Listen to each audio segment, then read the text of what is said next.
हमें हर चीज पे परमिशन लेने के लिए जाना पड़ता है सिविल सर्वेंट के पास। और सिविल सर्वेंट की जो तड़ी है, जैसे मैंने आज एक सेक्रेटरी को फोन किया, अभी तक इंतजार करो, जवाब कोई नहीं आएगा, कल सर फिर करूंगा, 2 3 दिन 4 दिन करूंगा, फिर उसके दफ्तर जाके बैठूंगा।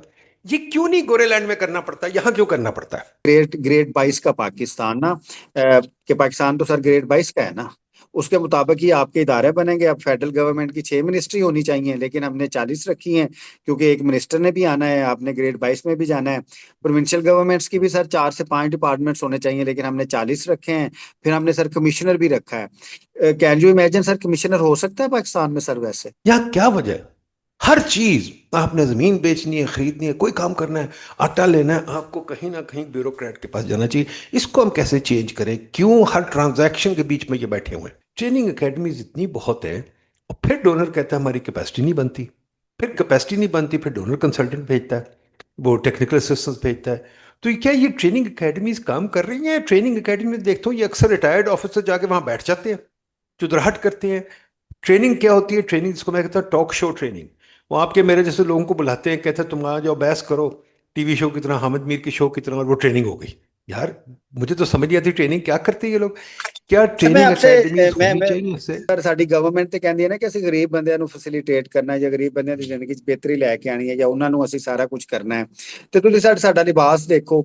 ਮਤਲਬ हम्म। ਕੈਨ ਯੂ ਬਲੀਵ ਕਿ ਸਰ ਇਹ ਸਾਡਾ ਲਿਬਾਸ ਹੋ ਸਕਦਾ? ਅਸੀਂ ਟਾਈ ਸ਼ਾਈ ਲਾਈ ਹੁੰਦੀ ਹੈ, ਕੋਟ ਸ਼ੋਟ ਪਾਇਆ ਹੁੰਦਾ ਹੈ, ਸਾਰਾ ਕੁਝ, ਤੇ ਅਸੀਂ ਜਾ ਰਹੇ ਹੁੰਦੇ ਆ।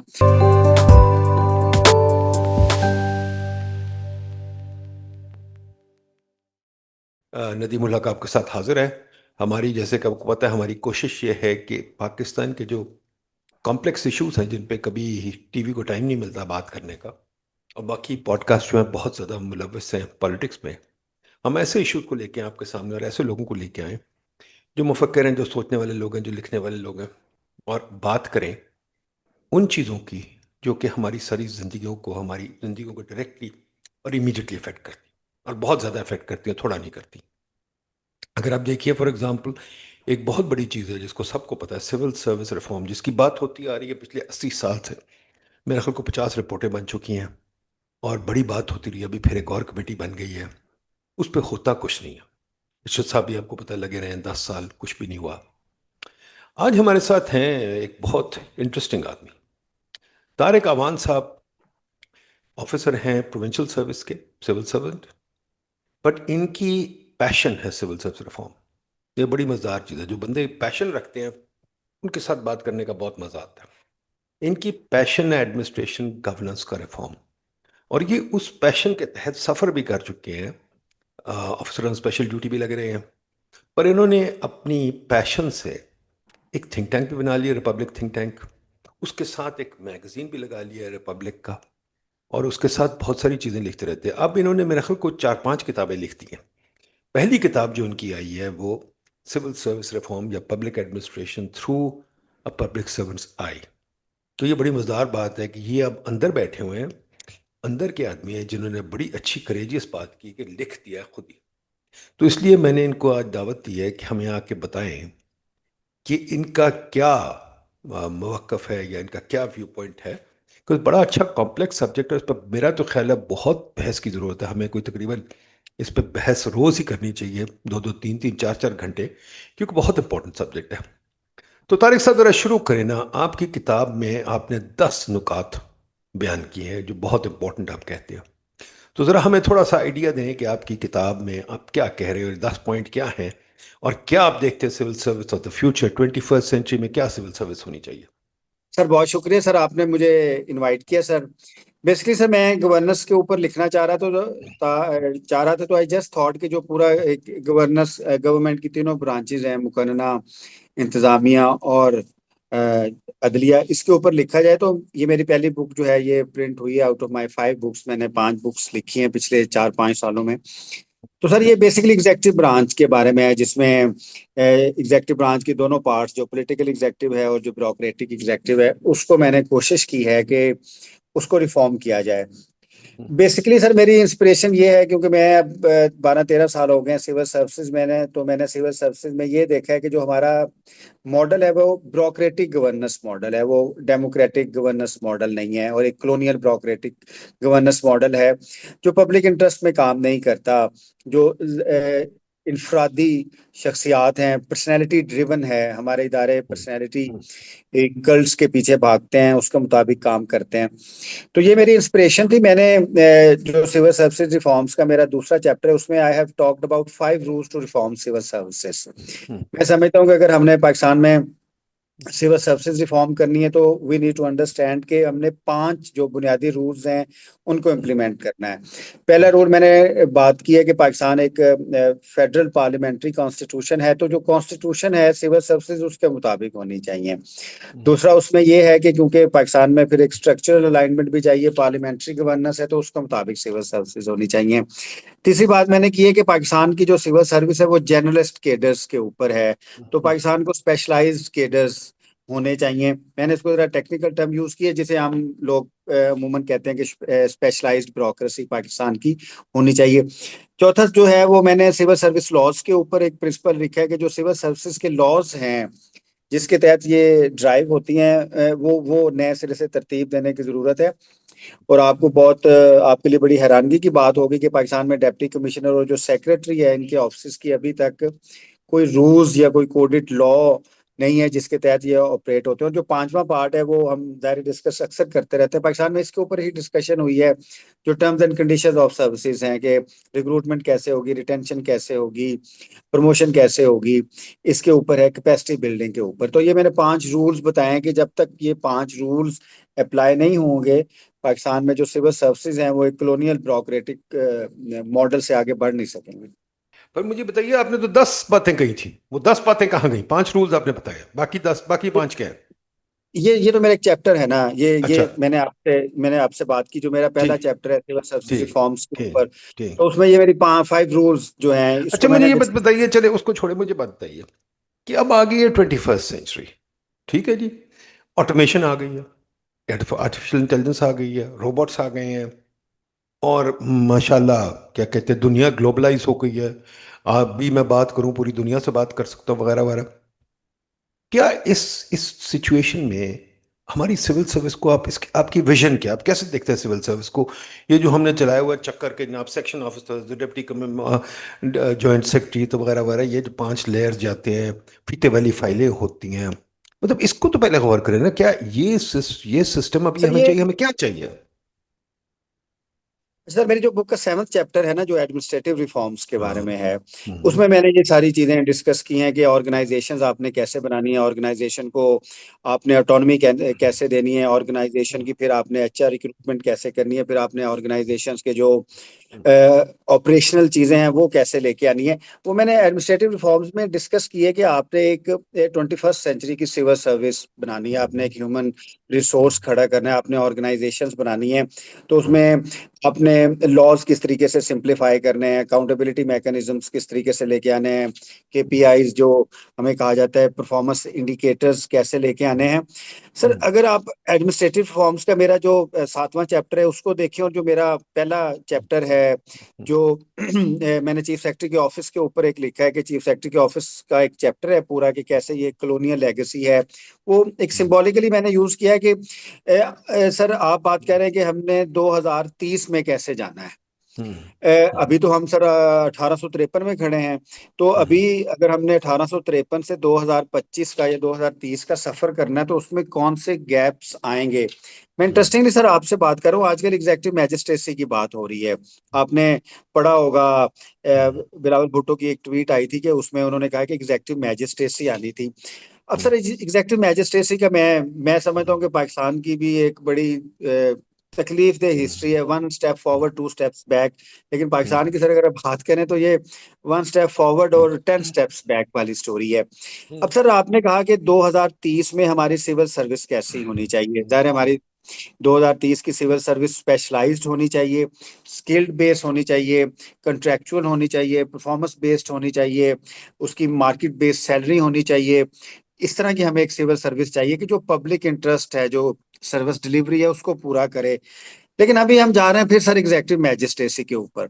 और सर आपके लिए एग्जेक्टिव मैजिस्ट्रेसी का थोड़ा सा मैं आपसे डिस्कस करना चाहूंगा, because this goes on to show the mentality of our civil services and how our civil servants always try to deceive whether military governments और सिविलियन गवर्नमेंट्स। सर एक ना लड़ाई है सिविल सर्विसेज की बड़ी पुरानी, पीएएस की और पीएसपी की। जो कॉलोनियल ब्यूरोक्रेसी थी सर, उसमें जो डिप्टी कमिश्नर था वो डिस्ट्रिक्ट मैजिस्ट्रेट था। उसके वो डिस्ट्रिक्ट सेशन जज की पावर भी उसके पास थी, district law and order officer भी वो था, डिस्ट्रिक्ट डेवलपमेंट ऑफिसर भी वो था। ही वाज द किंग, जो कि लेजिस्लेचर, एग्जेक्टिव और जुडिशियल पावर्स रखता था।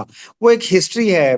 अब पाकिस्तान में जब भी डिस्कशन होती है, क्योंकि मोनोपोली है पीएस की या डीएमजी की उसके ऊपर, तो वो वही मॉडल पेश करते हैं। अब जैसे एक मॉडल पेश किया गया कि रियासत की रिट होनी चाहिए, हार्ड स्टेट होनी चाहिए। अच्छा, अब हार्ड स्टेट में एक इंक्लूसिविटी के जरिए ज्यादा बेहतर तरीके से उसको किया जा सकता है कि आप डिस्ट्रिक्ट में लोकल गवर्नमेंट्स रखें, प्रोविंशियल और फेडरल गवर्नमेंट स्पेशलाइज्ड ब्यूरोक्रेसी रखें, उसके ऊपर इंडिपेंडेंट कमीशंस बना दें ताकि एक परफॉर्मेंस इवैल्यूएशन हो रही हो। लेकिन अब हम दोबारा सर एग्जेक्टिव मैजिस्ट्रेसी की जानिब जा रहे हैं। उससे क्या होगा, चार इदारे इफेक्ट होंगे। अगर आप आर्टिकल 175 3 देखें कॉन्स्टिट्यूशन का, उसमें सेपरेशन ऑफ एग्जेक्टिव और जुडिशरी का कॉन्सेप्ट दिया गया है कि दोनों इदारे जो हैं वो अलहदा होंगे, और इसका एक रैशनल भी है। पाकिस्तान फेडरेशन है और फेडरेशन में जुडिशरी जो है वो कॉन्स्टिट्यूशनल जो है गारंटीज की मुहाफज होती है। तो एग्जेक्टिव मैजिस्ट्रेसी आने से सर जो लोअर जुडिशरी है वो जो है उसकी इंडिपेंडेंस भी डिस्टर्ब होगी और उसकी हिरारकी भी खराब होगी, क्योंकि ज्यादा अपील्स जाती हैं। दूसरा सर, उसके साथ जो पुलिस की इंडिपेंडेंस है, जाती तौर पे मुझे भी शिकायत हैं बहुत ज्यादा पुलिस से, लेकिन मैं उसकी एग्जेक्टिव से या एडमिनिस्ट्रेटिव इंडिपेंडेंस का हामी हूँ। और उसको मैं लोकल गवर्नमेंट के नीचे या जो कमीशंस होते हैं सिविलियन कमीशंस, उनके तहत लेके आना चाहता हूँ। तीसरा जो एग्जेक्टिव कमीशन है उसमें जो सर तीसरा इदारा ये जो तीसरा जो नुकसान मुझे लगता है कि जो लोकल गवर्नमेंट है। सर ये बड़ी इंटरेस्टिंग बात है कि एक तरफ लोकल गवर्नमेंट की सर हो रही हैं प्रपोजल्स हैं, और दूसरी जानब एग्जेक्टिव मैजिस्ट्रेट्स की हैं। तो ये तो सर एक कॉन्फ्लिक्ट ऑफ इंटरेस्ट है। तो ऐसे कैसे होगा? तो सर अभी हमें डायरेक्शन ही नहीं है। और जो बड़ी हैरानगी होती है कि जैसे पार्टी ने बड़ा अच्छा काम किया या रिपब्लिक पॉलिसी ने बड़ा अच्छा काम किया, तो जो हमारी नेशनल डिबेट है वो इतनी ज्यादा मोनोपोलाइज्ड है। बल्कि नेशनल डिबेट तो मैं इसको कहता ही नहीं हूँ, वो जो सर सर्टन इंटरेस्ट है उसके उसके तहत घूमती है सर। मुझे बात बताइए कि ये जो, चले इधर पीछे चलते, कॉलोनियल सिविल सर्विस जो है, जैसे आपने कहा, मैं भी इसका बड़ा हामी हूं कि हमारी सिविल सर्विस कॉलोनियल है। लॉर्ड मैकॉले ने जब सिविल सर्विस बनाई थी, बल्कि उससे पहले जब ईस्ट इंडिया कंपनी ने सिविल सर्विस बनाई थी, तो उनका जो मकसद था सारा ये था, बल्कि अनाउंस मकसद था, अगर आप किताब पढ़े, मुझे याद है, वो मेसन की बड़ी फेमस किताब है। उन्होंने जी कहा था सर। यार ये टैक्स हमसे इकट्ठा नहीं हो रहा। सॉरी, वो तो आए थे ट्रेड करने। जब ट्रेडिंग नहीं हुई तो उन्होंने जमीन संभाल ली। फिर उन्होंने कहा यार हमने टैक्स लेना है इनसे, तो हमने इनसे टैक्स लेना है। तो इनको टैक्स लेने के लिए इनके सेटलमेंट भी करते हैं और इनको क्रॉप्स उगाने दें, उनसे टैक्स लेंगे। तो सिविल सर्विस तो इसलिए बनी थी। आगे जब आए लॉर्ड मैकॉले वगैरह, उनका गोरे भी बनाओ, उन्होंने गोरे भी बना दिया हमें। आप और मैं उनके स्कूलिंग सिस्टम से गोरे बन के निकले, बड़ी अच्छी बात है, चले, मैं माइंड तो नहीं करता। पर दूसरी चीज उन्होंने ये कही साथ कि यार, जो शशि थरूर कहता है कि भाई इनको काम ना करने देना, इनको कारोबार ना करने देना। हाँ, कारोबार सारा वलायत में होगा, यहाँ से कॉटन ले जाके हम वहाँ बनाएंगे, यहाँ से चीज़ें ले जाके वहाँ बनाएंगे। तो सिविल सर्विस का जो काम था, एक किस्म दो काम थे। एक, हमें कंट्रोल करना कि हम कोई बगावत ना करें।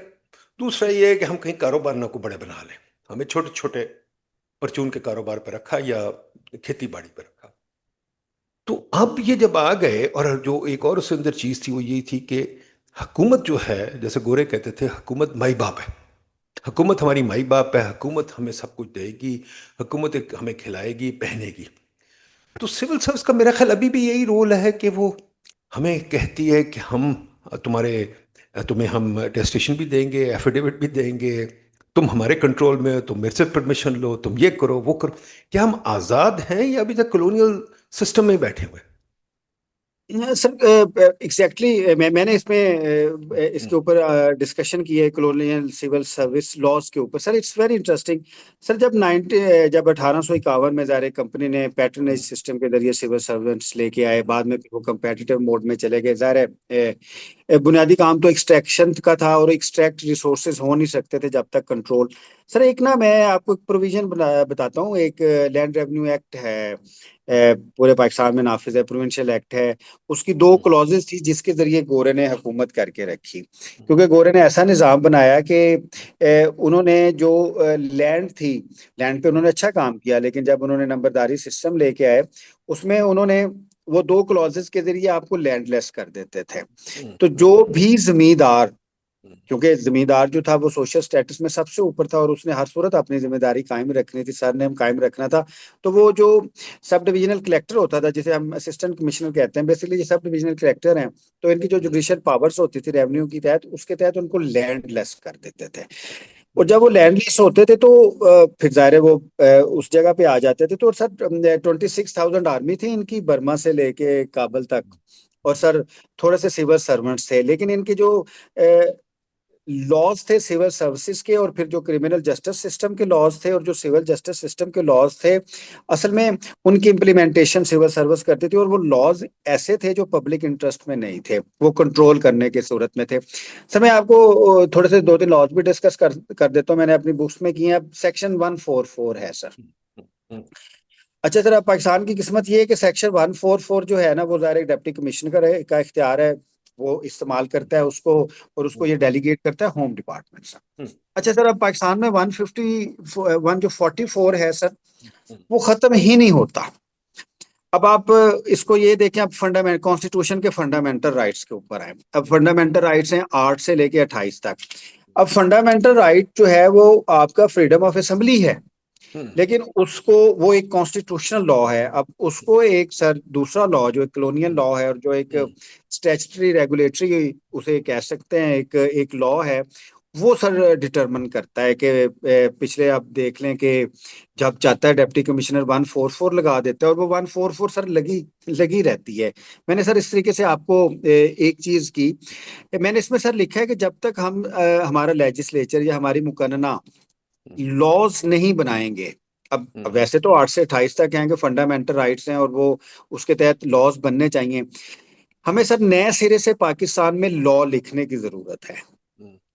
आपने सारा लॉ जो है वो 19वीं सदी से निकाल के उसको 21वीं सदी में लेके जाना है। आप फंडामेंटल राइट्स हैं, आपके प्रोग्रेशन के राइट्स हैं। 25 करोड़ की सर एक फेडरेशन है, उसमें डिफरेंट इंटरेस्ट्स हैं। और उस जब तक आपकी ये कोडेड लॉज ट्रांसफॉर्म नहीं होंगे, मैं नहीं समझता सर किधर जा रही होगी। और सर जो इंस्ट्रूमेंट है ना सिविल सर्वेंट का, जब हम अक्सर बात करते हैं कि why are they so powerful, sir उनका जो इंस्ट्रूमेंट है ना वो लॉ है। अब जैसे 27th अमेंडमेंट होगी, अगर एग्जेक्टिव मैजिस्ट्रेसी आ जाती है, तो फिर सर एग्जेक्टिव मैजिस्ट्रेट जो है वो एग्जेक्टिव के कहने पे एफआईआर देंगे, खुद ही सर वो बेल लेंगे, और खुद ही वो, अगर उसमें सेक्शन 30 आ जाता है सीआरपीसी का जो एक पुराना था, तो फिर वो 7 साल के लिए अंदर भी डाल सकते हैं। फिर कौन जीता है तेरी जुल्फ के सर होने तक। सर ये जो पूरा गवर्नेंस सिस्टम है ना सर, इसको हमें हमें डेमोक्रेसी के ऊपर लेके आने की जरूरत है। और जब 1947 में पाकिस्तान कायम हुआ था, तो पहला हमने ये काम करना था कि जो ब्यूरोक्रेटिक गवर्नेंस सिस्टम है, इसको हमने रिप्रेजेंटेटिव गवर्नेंस सिस्टम में लेके आना था। वो अभी तक हम नहीं लेके आए। उसकी सर मैं आपको एग्जांपल ऐसे दूंगा कि पाकिस्तान में 3 कॉन्स्टिट्यूशन बने हैं, और तीनों कॉन्स्टिट्यूशन जो हैं सर वो एक दूसरे से मुतजाद भी रहे हैं। 1962 का कॉन्स्टिट्यूशन मौजूदा पाकिस्तान के लिहाज से एक यूनिटरी कॉन्स्टिट्यूशन था। 1973 का चले कह ले, और 1956 का और 1935 का इंडियन कॉन्स्टिट्यूशन, वो एक पार्लियामेंट्री, फेडरल पार्लियामेंट्री कॉन्स्टिट्यूशन थे। सर पाकिस्तान में कॉन्स्टिट्यूशंस बदल जाते हैं, लेकिन जो पाकिस्तान की सिविल सर्विस का स्टील फ्रेम है वो नहीं बदलता। पाकिस्तान में आर्मी ताकतवर हो जाती है, पाकिस्तान में आर्मी कमजोर हो जाती है, पाकिस्तान में पॉलिटिशियन ताकतवर हो जाता है, पॉलिटिशियन कमजोर हो जाता है।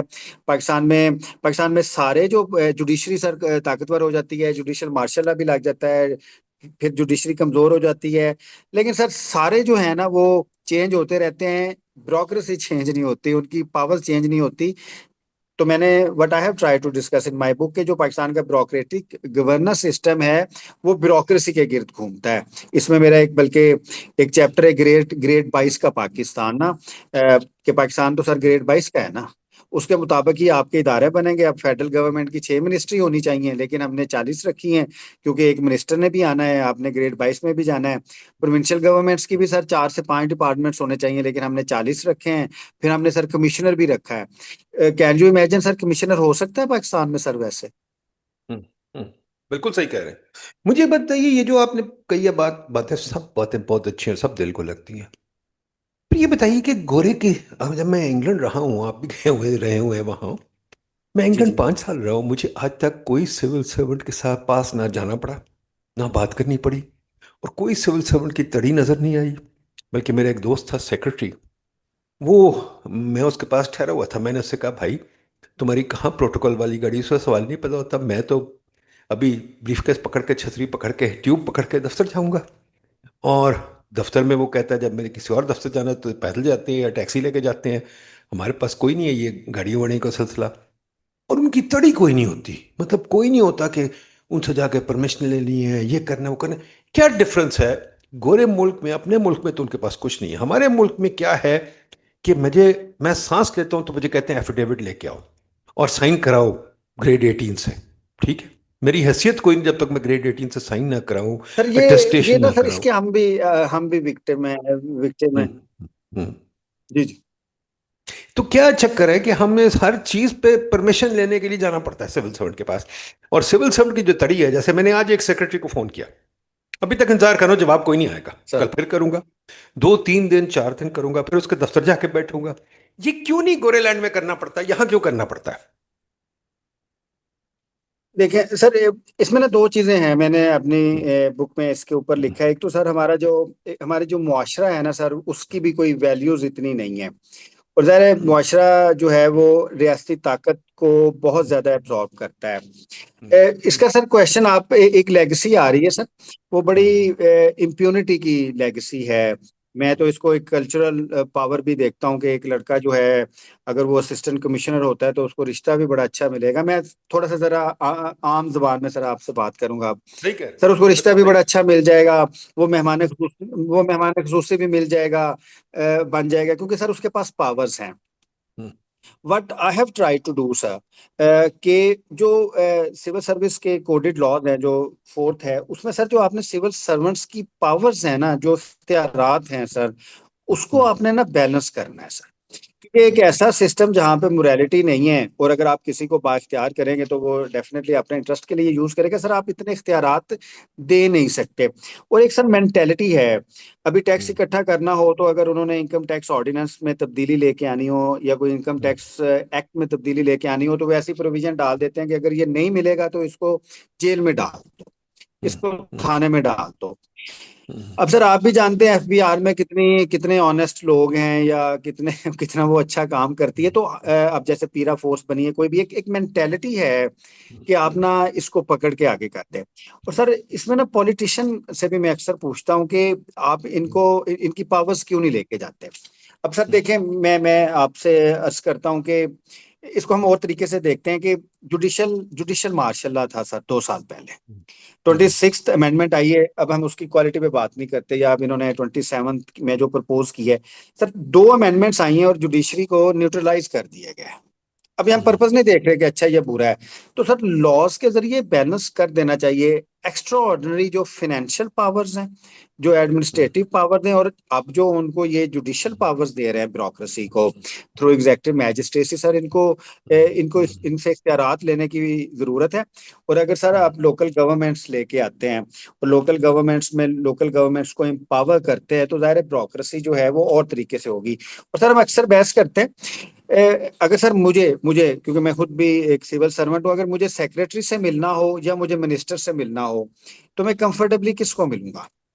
मैं सर मिनिस्टर को मैसेज करूंगा, मिनिस्टर के पास जाऊंगा, वो मुझे खड़े होके मिलेंगे, मुझे चाय पिलाएंगे, मेरी बात सुनेंगे, अगर काम नहीं होने वाला होगा तो मुझे हंस के टाल देंगे।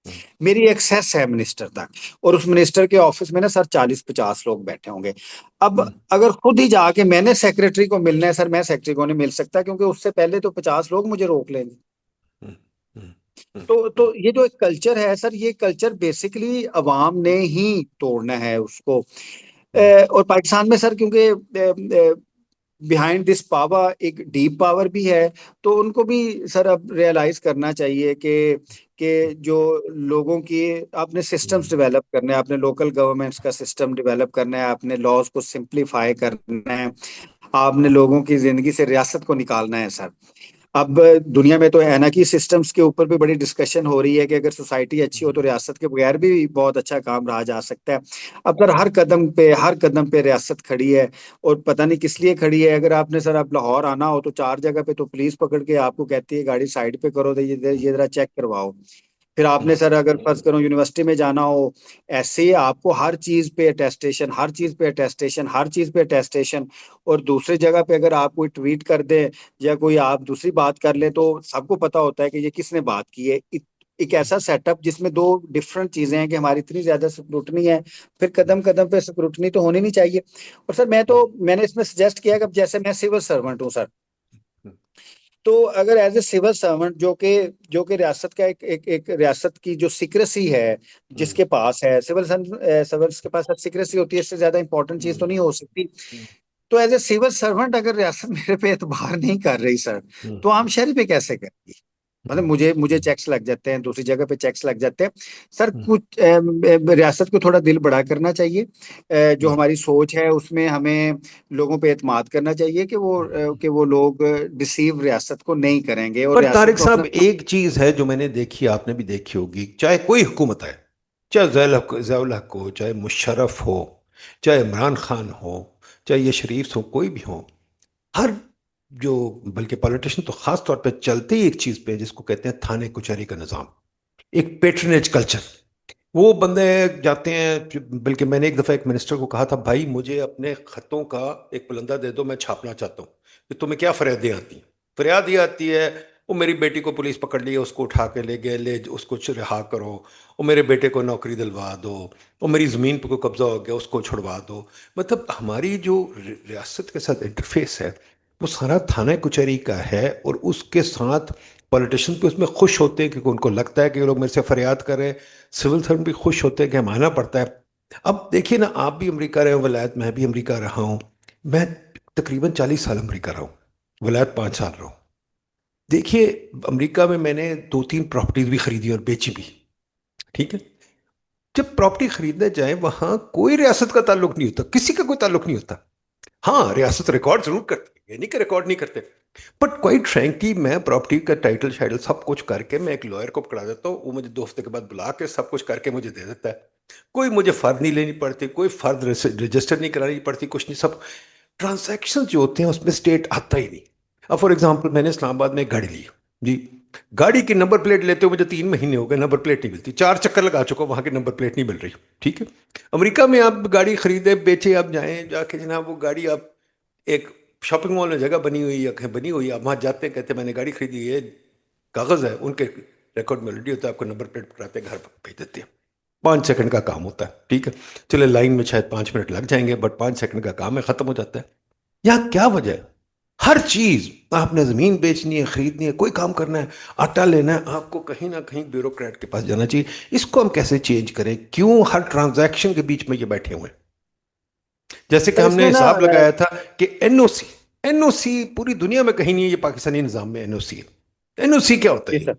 फिर सर फिर सर एनओसी के ऊपर भी अटेस्टेशन है ना। अगर आप मैं क्योंकि जुडिशियल ऑफिसर भी रहा हूँ, तो सर वो हम्म, बहुत इंटरेस्टिंग होता है कि मैंने एक डिपार्टमेंट से कहा है कि आप हमें ना दें कोई डॉक्यूमेंट दें। अगर फर्ज करें कि वो पंजाब में पीएफएसए है जो फोरेंसिक साइंस एजेंसी है, उससे डॉक्यूमेंट आ जाता है, तो वो कोर्ट उसको एंटरटेन ही नहीं करता। उसके ऊपर भी हमें एविडेंस एक्ट के जरिए दो एविडेंस चाहिए होती हैं कि ये उधर से आया है, हमने खुद पकड़ा है, हमने खुद रिसीव किया है, फिर जाके वो एंटरटेन होता है। तो इस तरह का हमारा सर ना एक एविडेंस का सिस्टम है, और वो हम्म, एडमिनिस्ट्रेटिव एविडेंस भी उसी लिहाज से फिर देखा जाता है। सर हम्म, मैं हम्म, आपसे अर्ज कर रहा हूँ कि ये दो दो चीजों का तजाद है। हम्म, एक हम्म, सर हमारे जो सोशल वैल्यू सिस्टम है ना सर, हम्म। अगर रियासत के बगैर, मैं आपको दो एग्जांपल देता हूँ कि अगर आप रियासत के बगैर कुछ 10-12 ट्रांजैक्शंस करें तो आपकी कितनी हम्म। ट्रांजैक्शंस वैलिड होंगी सर? हम्म। फिर आप कुछ भी रियासत नहीं। के साथ ट्रांजैक्शन, इसका मतलब है कि आपकी सोसाइटी, हमें इस चीज को मान लेना चाहिए कि जो हमारी सोसाइटी है कोई बहुत अच्छी सोसाइटी नहीं है। अगर मैं हम बड़ा सोचते हैं, मैंने सर पीछे 6-7 ट्रांजैक्शंस हैं जिसमें मैंने रियासत को इन्वॉल्व नहीं किया। मैंने एक गाड़ी ली, मैंने फिर अपने घर की थोड़ी रिपेयर करवाई, उसमें सर रियासत नहीं थी। लेकिन वो जो 6-7 जगह थी वहां पे मुझे डिसीव किया गया सर। तो जब आपकी प्राइवेट ट्रांजैक्शंस, अगर 90% हमारी प्राइवेट ट्रांजैक्शंस जो हैं उसमें धोखा होगा तो वो फिर जाहिर है रियासत के पास तो जाएगा ना सर। अब थाने हम्म। में जो सबसे ज्यादा दरखास्त जाती है, वो मैंने हम्म। अपनी पुलिस रिफॉर्म्स में भी डिस्कस किया है कि वो ये जाती है कि ये बंदे ने हमारे साथ लेन देन किया था तो इसने हमें पैसे देने थे और ये हमारे पैसे खा गया। उसका कोई हम्म। बकायदा लॉ तो नहीं है, लेकिन जाहिर है लोग अपने दोस्तों के जरिए, थानेदार के जरिए, उनके जरिए हम्म। या उनको पैसे देके कि मेरा 10 लाख फंसा हुआ है, 1 लाख मैं थानेदार को हम्म। भेज दूंगा। तो थानेदार को भी सर वो एक इंसेंटिव मिलता है। अब वो लॉ में तो है नहीं, वो चलो कहता है कि मैं इसको एक दफा बुला के हम्म। इसके ऊपर पैर मारता हूँ तो शायद ये मान जाए। तो वो पुलिस का एक प्रेशर है आजकल, तो वो मान जाता है, वो पैसे निकलवा के दे देता है। तो सर जिस तरह की हम्म। सोसाइटी है उस तरह की ही रियासत बनेगी। अब ये भी, ये अब एग्जेक्टिव मैजिस्ट्रेसी की अगर तरफ हम आ जाते हैं तो बलूचिस्तान का, क्योंकि मैं सर सारे पाकिस्तान के जो पीएमएस ऑफिसर्स हैं उनके साथ दोस्ती होती रहती है, या पीएस या पीएमएस उनके साथ गपशप लगती रहती है। अब सर जो बहुत बड़ी डिमांड है बलूचिस्तान की कि वहाँ पे एग्जेक्टिव मैजिस्ट्रेसी है, वो ये समझते हैं कि आप एग्जेक्टिव को, क्योंकि अब एक ऐसा मुल्क सर जहाँ पे सीसीडी मॉडल है, क्योंकि कुछ बहस सर बड़ी जरूरी है और इसको अंडरस्टैंड करना बहुत जरूरी है। अगर पाकिस्तान में क्रिमिनल जस्टिस सिस्टम का हल सीसीडी है कि हम्म। एक्स्ट्रा जुडिशियल किलिंग होगी, तो फिर उसके ऊपर तो हम्म। सर एग्जेक्टिव मैजिस्ट्रेसी आ जानी चाहिए ना, क्योंकि एग्जेक्टिव मैजिस्ट्रेट जो होगा एटलीस्ट वो इजाजत देगा कि गोली चलेगी या गोली नहीं चलेगी। तो फिर सीसीडी क्या हुआ? एग्जेक्टिव, सीसीडी क्या होता है, सॉरी? ये जो पंजाब का इदारा है सर, क्राइम कंट्रोल डिपार्टमेंट, जो अच्छा। जो आजकल एक बहुत बड़ा इशू बना हुआ है कि ठीक। जहाँ पे एक्स्ट्रा जुडिशियल किलिंग्स हैं। तो सर इस तरह हम्म। के अगर मॉडल्स, इस तरह के मॉडल्स अगर अप्लाई गवर्नमेंट की जानिब से किए हम्म। जाते हैं तो फिर हम्म। इसको और तरीके से देखा जाता है। मैं सर ये हम्म। समझता हूँ कि हमारी जो सोसाइटी है ना सर, इसको हम्म। ह्यूमनाइज करने की जरूरत है। इसका एक हम्म। सोशल वैल्यू सिस्टम बिल्ड करने की जरूरत है। फिर अगर इसके हम्म। ऊपर से हम रियासत के ऊपर आते हैं सर, रियासत के इदारे भी ऐसे ही बनते हैं जैसे सोसाइटी के हों। अब सर हम्म। मैं इसमें कुछ चीजें हैं बड़ी तल्ख किस्म की, हमें अपनी सोसाइटी के बारे में बात करनी चाहिए सर। अब मैं आपको एक हम्म। कल्चर की बात करता हूँ। मैं हम्म। हमेशा कहता हूँ कि पाकिस्तान उस वक्त तक ठीक नहीं होगा जब तक हमारी सोसाइटी का ना कल्चर ठीक नहीं होगा। हम्म। अब हम्म। सिविल सर्विस है सर, हम्म। सिविल सर्विस में अगर आप ऑनेस्ट है ना सर, हम्म। अगर आप ऑनेस्ट हैं तो कोई बंदा आपसे सलाम नहीं लेगा, क्योंकि वो ज़ाहिर है आप हम्म। इख्तियारात को ज़ाती इस्तेमाल हम्म। के लिए इस्तेमाल नहीं करेंगे, तो वो जिस हम्म। पर्पज के लिए आप आए हुए हैं वो कर नहीं सकते। अच्छा सर, हम्म। अगर आप सिविल सर्विस में काम करते हैं ना, तो फिर हम्म। आपको आखिर में एंटी करप्शन पकड़ेगी या नैब हम्म। पकड़ेगा, क्योंकि हम्म। बेहतरीन सिविल सर्वेंट वो है जो सिविल सर्विस में आए, कुछ ना हम्म। करे और हम्म। रिटायर होके चला जाए और बाद में वाज भी करता दे, देखें जी मैंने बड़ी अच्छी की, मैंने बड़ी अच्छी की। अब सर दोनों बंदों के लिए, वो बंदे जो चेंज लेके आना चाहते हैं सिस्टम के हम्म। अंदर, सिस्टम हम्म। ना उनको बर्दाश्त कर रहा है ना ऑनेस्ट को कर रहा है। फिर जो सिस्टम बर्दाश्त कर रहा है, जो मोस्टली ऑनेस्ट लोग हैं सर, वो फिर सैडिस्ट हैं, वो काम ही नहीं करना चाहते। और जो दूसरे लोग हैं जिनकी कैपेसिटी है, it will be very interesting for you and for the people sir, कि जिनकी कैपेसिटी है फिर वो जाहिर है इदारों को भी कैपेसिटी फ्राहम करते हैं और फिर हम्म। अपने आप को भी कैपेसिटी फ्राहम करते हैं। तो सर जो हमारा कल्चर है ना, अबे हम बिल्कुल इसमें कोई चीज नहीं है कि रियासत रेगुलेट नहीं करती सोसाइटी को या रियासत कोई रेफर्मिस्ट चीज नहीं है। लेकिन पाकिस्तान की ट्रेजेडी ये देखें कि हमारी सोसाइटी को करप्ट करने में रियासत के इदारों ने और जो गवर्नमेंट के इदारों ने भी बड़ा एक अहम किरदार अदा किया। या तो एक इर्तिका होने देते ना, इर्तिका के जरिए एक वैल्यू सिस्टम आ जाता। अब भी सर क्या हो रहा है कि ये जो यंग जनरेशन है जिसको हम जी जनरेशन कहते हैं, या जो इससे बड़ी जनरेशन है, वो इस स्टेटस को सर नहीं लेना चाह रही। मैं कल एक जगह लेक्चर दे रहा था, एलएलएम की क्लास थी, लॉयर्स से बेसिकली, लॉ के स्टूडेंट थे, तो 40 की क्लास थी। तो मैंने उनसे पूछा कि आप में से कोई पाकिस्तान में रह के सर्व करना चाहता है? तो सर 40 में आपके ख्याल में कितने लोग बाहर जाना चाहते थे? मेरे तो ख्याल में 35 जाना चाहते होंगे। सर मैं, मेरे लिए बहुत मुझे हैरानगी हुई था कि लॉयर ये ड्रीम नहीं करता मैंने बाहर जाना है। नहीं सर नहीं, हमने 40 सर्वे में, किया था, सर्वे में पूरे पाकिस्तान में किया था, 70% of the kids said we want to leave the country. Sir वो 40 के 40 बच्चे कहते थे कि हमने पाकिस्तान में नहीं रहना। नहीं रहना। और वो इधर वो कर रहे थे एलएलएम, तो उधर कहते थे कि हम उधर जाके गाड़ी चला लेंगे, हम कहीं बिल्कुल। खड़े हो जाएंगे कुछ, मतलब दे वर नॉट थिंकिंग कि हम बाहर जाएंगे और लॉ हम्म, प्रोफेशन में एक्सेल करेंगे। वो कह रहे थे कि एक दफा यहाँ से निकले और उधर से हमें जो भी करना पड़े वो हम्म, करना पड़े। फिर मैंने उनसे ये भी पूछा कि व्हाई नॉट सीएसएस, क्योंकि सर हम्म, पाकिस्तान में जो करियर हम्म, ऑब्सेशन है ना सारा, वो सीएसएस के ऊपर चला गया 4-5 सालों से। हम्म। तो they were even not interested to be CSS officer. वो कहते हैं हमने नहीं करना सीएसएस, हमने बाहर जाना है। तो मुझे मैं आपसे एक वैसे सर डिस्कशन कर रहा हूँ, तो एक सर वही हमें अपनी सोसाइटी को सर इर्तिका करने देना चाहिए कि ये एक सोच की आजादी हो, बात करने की आजादी हो, एक बिल्कुल सही। इर्तिका हो, एक जस्टिस हो, एक पर मुझे एक बात मेरिट हो। बताइए, अभी फिर जो हम आपका उसके सिविल, ऊपर सर अच्छी सोसाइटी के ऊपर अच्छा रियासती स्ट्रक्चर भी बिल्कुल कायम आप कर ठीक कह सकते रहे हैं हैं। सर।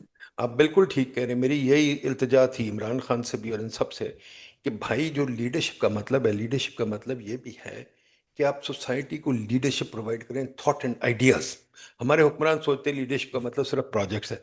पर एक और तरफ चले, ये जो हमारी सिविल सर्विस में ट्राइब्स है, जैसे कि आपने सीएसएस में एक इम्तिहान दो, उसके बाद जिसकी लॉटरी निकला है पीएस में निकला है वो मुल्क पे राज करेगा। जिसकी लॉटरी नहीं निकली वो बेचारा इंफॉर्मेशन सर्विस में चला जाएगा। कुछ लोग हैं जो फॉरेन सर्विस में चले जाएंगे। और फिर उसके बाद आपकी सारी ज़िंदगी डिसाइड होगी और आपने ताहयात चलना है और सेक्रेटरी बनना है और आपको पेंशन मिलनी। क्या ये निज़ाम हमारा होना चाहिए या इस निज़ाम को चेंज करना चाहिए? क्या ट्राइबल्स होने चाहिए और क्या ताहयात नौकरी होनी चाहिए, या कि इसको चेंज करना चाहिए निज़ाम को? जी सर, मैंने जो एडमिनिस्ट्रेटिव रिफॉर्म्स, क्योंकि क्योंकि मुझे पता है कि आपका इंटरेस्ट ज्यादा एडमिनिस्ट्रेटिव रिफॉर्म्स में है, तो सर जो मैंने एडमिनिस्ट्रेटिव रिफॉर्म्स में लिखा है सर कि जॉब परमानेंट कभी नहीं होनी चाहिए। हम्म, मैं इसके फेवर में ही नहीं हूँ कि जॉब आपकी आपकी रिटेंशन मेरिट बेस्ड होनी चाहिए और कंपेटिटिव होनी चाहिए। और सर जो दूसरा ये सीएसएस का, तो सर मैं तो इसको at times I just take it is a very funny thing sir के मैं बल्कि आपसे थोड़ा सा डिस्कशन करना चाहता हूँ। मैंने डिस्कस किया सर, अब एआई के आने के बाद क्या ऐसे होना चाहिए सर सब्जेक्ट सीएसएस में? मेरा तो ख्याल ये सब्जेक्ट की असेसमेंट पहले भी जरूरत नहीं थी। अब मतलब तो आप बिल्कुल लोगों नहीं। को कह रहे हैं हिस्ट्री पढ़ो, अमेरिकन हिस्ट्री पढ़ो और पता नहीं इस्लामियात पढ़ो और आप सिविल सर्वेंट लग जाएंगे। यार हमें तो बड़े कॉम्प्लेक्स सब्जेक्ट्स हैं। आप अब तो आपका सब्जेक्ट एनर्जी भी है, आपका सब्जेक्ट लॉ भी है, आपका सब्जेक्ट क्या कहते हैं पानी भी है, आपका सब्जेक्ट डेवलपमेंट भी है, स्कूलिंग भी। तो इतने कॉम्प्लेक्स सब्जेक्ट्स आ गए हैं और आप सोचते हैं कि एक इम्तिहान दे के आप सारी जिंदगी ये कर लेंगे काम। मुझे तो बहुत अजीब का सिस्टम लगता है ये। अच्छा सर, ऐसे ना फिर भी ठीक होता है। मसलन अगर आप कह देंगे कि ऐसे लिखे एनर्जी के ऊपर, या आप हम्म, एक ऐसे लिखे पब्लिक एडमिनिस्ट्रेशन के ऊपर, तो स्टिल आपने कुछ ना कुछ तो लिखना होता है। लेकिन सर जो मोस्ट इंटरेस्टिंग पार्ट है जिसका इस पे कभी डिस्कशन नहीं हुई सर, एक हम्म, पेपर है प्रेसी और कंपोजिशन का सर। हाँ, इंग्लिश प्रेसी और कंपोजिशन का एक 100 नंबर का पेपर है। स्टूडेंट्स इसमें बड़े फेल होते हैं सर। मैं हम्म, सर मुझे आज तक इसकी समझ नहीं आई। अब तो चले एआई आ गया है कि अब ग्रामरली के टूल्स हैं। ग्रामरली खुद भी एक टूल है, लेकिन बहुत अच्छे टूल्स हैं सर। हम्म, एक ऐसा ब्यूरोक्रेटिक सिस्टम हम्म, जहाँ पे एक प्रेसी और कंपोजिशन का भी पेपर है सर, हम्म, तो उसका उसके ऊपर क्या किया जा सकता है? और फिर सर जो कंपल्सरी पार्ट्स हैं हम्म, सीएसएस के या पीएमएस के हम्म, सर, वो तो हम्म, अब सर मेरा नहीं ख्याल कि उनको होना चाहिए। इसके जरिए आप इंटरव्यूज कंडक्ट कर लें, कोई कम से कम जो डायनामिकली चेंजेस आ रही हैं रिक्रूटमेंट की, या आपने अगर बेस्ट एचआर लेके आना है तो हम्म, फिर उसको उसको भी उसके लिहाज से देखें। आप सर बात कर रहे थे, मैंने सर इसको ना ग्रेट 22 का पाकिस्तान कहता हूँ कि मैं बल्कि मेरी एक लेफ्टिनेंट जनरल साहब से बात हो रही थी, तो अ, वो बड़े हंसे मेरी बात पे। मैंने कहा सर अगर हर सेकंड लेफ्टिनेंट को अगर हम लेफ्टिनेंट जनरल बनाएं तो हमें कितनी बटालियंस और कितने यूनिट्स चाहिए होंगी? तो वो फिर मुझे हंस के कहते कि तारिक फिर तो हमें हर सड़क पे हमारी एक यूनिट होगी, तभी तो हम्म, हर सेकंड लेफ्टिनेंट जो है वो हम्म, लेफ्टिनेंट जनरल बनेगा। मैंने कहा हम्म, सर फिर जाहिर है आपके, क्योंकि मेरे दो भाई भी आर्मी में है, तो वो ज्यादातर लेफ्टिनेंट कर्नल पे रिटायर हो जाते हैं, मेजर पे रिटायर हो जाते हैं। लेकिन ये क्या क्या वजह है कि जो एक पीएस में आएगा उसने सर ग्रेड 22 में लाजमी जाना है? हम्म, अच्छा, फिर अब अगर उसने ग्रेड 22 में जाना है तो फिर जाहिर है उसने लोकल गवर्नमेंट का सिस्टम नहीं लेके आना, क्योंकि उधर से फर्स्ट ईयर में उसको रैपिड प्रमोशन चाहिए। फिर सर उसको सूबे में 40 डिपार्टमेंट्स चाहिए, फिर उसको उसके साथ अटैच डिपार्टमेंट्स चाहिए, कंपनीज चाहिए, प्रोजेक्ट्स चाहिए। फिर उसको सर फेडरल गवर्नमेंट में भी मिनिस्ट्रीज चाहिए, डिवीजन्स चाहिए, उनकी फिर हम्म, एक्सटेंशंस चाहिए। तो अगर सर ये 1500 से 2000 इदारा बनेगा, जो कि जिसका तो अब 100 से ज्यादा ये इदारा होना ही नहीं चाहिए पूरे पाकिस्तान में, जिस तरीके से रेवोल्यूशन आ चुका है सर। क्योंकि ये कोऑर्डिनेटिंग सर, जो हमारे इदारे हैं ना, ये कोऑर्डिनेशन करते हैं सर। ये ना कोई लॉ मेकिंग करते हैं, ना कोई पॉलिसी सपोर्ट देते हैं, ना ये एग्जीक्यूशन कराते हैं, ना फैसिलिटेशन करते हैं। ये एक रहता है बहस है कि रियासत को उधर आना या नहीं जाना चाहिए, लेकिन ये एक कोऑर्डिनेशन के इदारे हैं। हम्म। और सर फिर तभी जाके सर 22 ग्रेड मिलेगा ना, कि अगर आपने पूरी बिल्डिंग उसके ऊपर खड़ी करनी हो तो मैं 22, मतलब ब्यूरोक्रेसी का इंटरेस्ट है ग्रेड 22, तो उसके लिए हमारा लोकल गवर्नमेंट का साइज भी मुतय्यन होगा, प्रोविंशियल गवर्नमेंट का भी होगा, और सर फेडरल गवर्नमेंट का भी होगा। और मैंने सर मैंने देखा है, क्योंकि मैंने कुछ इदारों के साथ काम किया है सर। अब तो सर जो सपोर्टिंग स्टाफ है उसकी जरूरत ही नहीं है। मैं अक्सर कहता हूं कि एक सेक्रेटरी को चलाने के लिए सर 40 बंदे चाहिए होते हैं। क्योंकि सेक्रेटरी साहब सुबह उठेंगे सर, अब वो सुबह उठेंगे तो उन्होंने नहाना है, उन्होंने नाश्ता करना है, उधर उन्हें 2 मुलाजम चाहिए, फिर उन्होंने गाड़ी चला के आना है, उनको एक ड्राइवर चाहिए। फिर उनकी बीवी ने कहीं जाना है, उसको भी ड्राइवर चाहिए। फिर उसकी उसकी साली को भी एक ड्राइवर चाहिए। और फिर सर वो जब दफ्तर में आ जाते हैं, दफ्तर खोलने के लिए एक बंदा चाहिए। फिर सर उन्होंने बच्चों दफ्तर को पे स्कूल बैठ छोड़ने के लिए भी गाड़ी चाहिए और वो बच्चों चाहिए। बच्चों के लिए भी गाड़ी चाहिए सर। ये पूरा ना इसके ऊपर पर्सन एक बंदे हम इमेजिनेशन में जाते हैं कि हम सेक्रेटरी हैं और हमारी क्या क्या जरूरत है। हम्म। अभी 9 बज गए हैं, मैं 9 बजे दफ्तर में आ गया हूँ। तो फिर इधर मेरे 6 पड़े होते हैं सर, वो नहीं अजीब के इंटरकॉम्स होते हैं 2-3। अब मैंने कुछ करना है, सोचना है, मैं आगे सबसे पहले सर दुआ पढ़ूंगा कि मेरा दिन जो है ना वो बड़ा अच्छा गुजरे।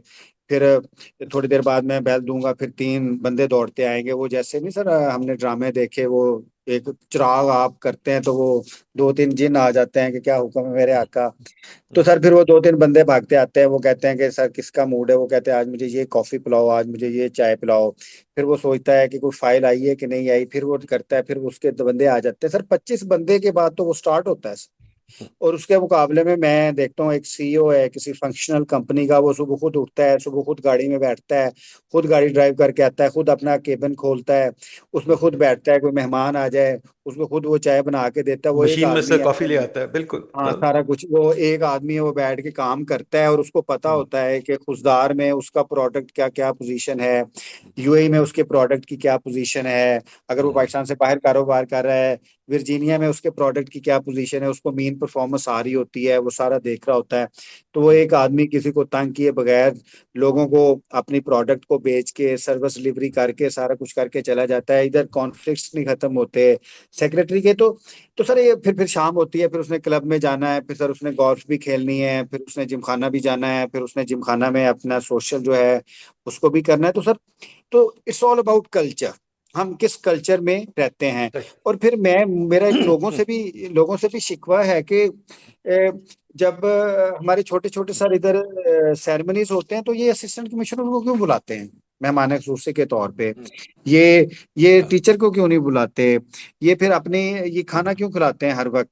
ज़ाहिर है उन्होंने मैंने इसके ऊपर एक ना सर डाइनिंग ट्रैप के नाम के की हेडिंग पे एक आर्टिकल लिखा था, बहुत पढ़ा गया था कि ज़ाहिर है ब्यूरोक्रेसी के पास सर इख्तियारात होते हैं, तो वो इख्तियारात लोग इख्तियारात के जरिए आते हैं। और सर एक दफा जो मैं समझता हूँ कि पाकिस्तान में ना कुछ बड़ी आर्टिफिशियल डिस्कशन है। अब अमूमन बहस होती है ब्यूरोक्रेसी की, करप्शन के ऊपर, के पर्क्स एंड प्रिविलेजेस हैं या जो डेवलपमेंटल फंड है सर उसमें से ये खाते हैं। सर ये उसमें से नहीं खाते, बहुत कम खाते हैं। मतलब अगर एक 5 अरब का प्रोजेक्ट है तो कितना खाएंगे, पूरा सिस्टम कितना खाएगा, 1 अरब खा लेगा, 2 अरब खा लेगा। लेकिन सर असल तो ये अपने इख्तियारात के जरिए खाते हैं। और मैंने एक एनालिसिस किया था कि जो हमारी करप्शन है वो 95% इख्तियारात बेचने से ये अमीर होते हैं। बिल्कुल। जो गवर्नमेंटल एक्सपेंडिचर, चाहे वो डेवलपमेंटल है चाहे नॉन डेवलपमेंटल है, वो तो मैटर ही नहीं करता, उसके ऊपर इंक्वायरी भी हो जाती है और इनको पता होता है कि इन्होंने फाइल पूरा करना है। अब सर एक असिस्टेंट कमिश्नर है, सब डिविजनल कलेक्टर है, जब वो एडमिनिस्ट्रेटर बनता है तो उसने अगर एक हाउसिंग सोसाइटी अप्रूव करनी है, अब हाउसिंग सोसाइटी की जो वर्थ है सर, अगर वो 25 अरब की है, वो तो स्टेट रिसोर्स में नहीं आ रही ना। अब जिस बंदे ने उसकी अप्रूवल लेनी है वो तो असिस्टेंट कमिश्नर को बहुत पैसे दे सकता है या डिस्ट्रिक्ट कलेक्टर को बहुत पैसे दे सकता है। तो सर ये जो इख्तियारात के इर्द गिर्द करप्शन है, that is 95% of the corruption. ये कभी कभी पाकिस्तान में डिस्कस ही नहीं हुई, ये तो पर पाकिस्तान यही में तो हम डिस्कस ही कहते नहीं हैं, होती। हम इकोनॉमिस्ट यही कहते हैं भाई, deregulate the system, let people do their own work. अब अमेरिका बरतानिया में अगर आप देखें, हमारे माशाल्लाह वो क्या थे साहब, जो इमरान के एडवाइजर थे अनिल मुसर्रत, रियल एस्टेट के बड़े बिलियनर बन गए हैं और लोग बड़े माशाल्लाह कारोबार कर रहे हैं, काम कर रहे हैं। वो कैसे गवर्नमेंट के साथ डील करते हैं? मैंने उससे कई दफ़ा बात की उन लोगों से। वो कहते हैं यार रूल्स हैं, हम रूल्स फॉलो करते हैं, हमें कोई नहीं मुसीबत पड़ती, रूल्स बड़े क्लियर है। यहाँ रूल्स क्लियर नहीं होते, एनओसी पे निज़ाम चलता है। पर चलिए, मुझे एक और बात बताइए, इम्तिहान पे बात हुई है। मैंने तो इशरत की कमेटी पे इशरत को कहा था इम्तिहान अबॉलिश कर दो, बहुत से बहुत जीआरई दिलवा दो लोगों को अगर आपको चाहिए। पर फिर एक और बात है कि अब मेरे जैसा बंदा, फॉर एग्जाम्पल, जब मुझे इन्होंने डिप्टी चेयरमैन बनाया तो मैंने हफीज से कहा था भाई मुझे फाइनेंस सेक्रेटरी लगा दो। कहता फाइनेंस सेक्रेटरी नहीं लगा सकता। मुझे बताएं, जो अच्छे लोग हैं वो फाइनेंस सेक्रेटरी नहीं लग सकते। सेक्रेटरी लगना है एक बंदे ने जिसने 20-30 साल पहले इम्तिहान दिया था। क्यों नहीं? इंडिया में जब मनमोहन सिंह ने रिफॉर्म किया तो फाइनेंस सेक्रेटरी लगा था मोंटे कालूवालिया, और उसके साथ राकेश मोहन, बहुत सारे इकोनॉमिस्ट लगे थे। क्या हमारे यहाँ लैटरल एंट्री को हम जान के रोकते हैं? क्या लैटरल एंट्री होनी चाहिए कि नहीं होनी चाहिए? इम्तिहान तो सर चले, मैं मान लेता हूँ इम्तिहान तो मेरा ख्याल है सिर्फ जीआरई करें, लैटरल एंट्री क्यों नहीं होनी चाहिए? सर लेटरल एंट्री तो बहुत ज्यादा जरूरी है। मैं तो इससे बढ़ के सर बात करता हूँ, लेटरल एंट्री के अलावा भी ना सर देखें, किसी भी ऑर्गेनाइजेशन, कोई भी सर जो ऑर्गेनाइजेशन है वो हर वक्त इस चक्कर में होती है कि वो बेस्ट से बेस्ट एचआर लेके आए अपने पास। मतलब कोई मल्टीनेशनल ने एक सीईओ लगाया, या दुनिया की बहुत बड़ी कारपोरेशन है उसने एक सीईओ लगाया, और उसको पता चलता है 1 महीने के बाद कि वो सीईओ जो है ना दूसरा, वो मेरी ऑर्गेनाइजेशन को या हमारे इदारे को बहुत आगे ले जाएगा, तो वो 1 महीने के बाद उस सीईओ के पीछे जाएंगे। या जो भी उनका एक स्ट्रक्चरल टीयर में जहां जहां जो जो पोजीशन है उसके लिए उनकी हर वक्त हंट में रहते हैं। मैं हंट लफ्ज यूज करता हूँ सर, ऑर्गेनाइजेशन हंट में रहती है कि अच्छा एचआर चाहिए, हमें अच्छा एचआर चाहिए। अब सर सरकारी भी ऑर्गेनाइजेशन है, जिस तरीके से हम एक्सपेक्ट करते हैं हमारी ऑर्गेनाइजेशन से, क्योंकि डीरेगुलेट नहीं है, जो भी है पॉलिसी सपोर्ट तो दे ही रही होती है जो उन्होंने देनी होती है।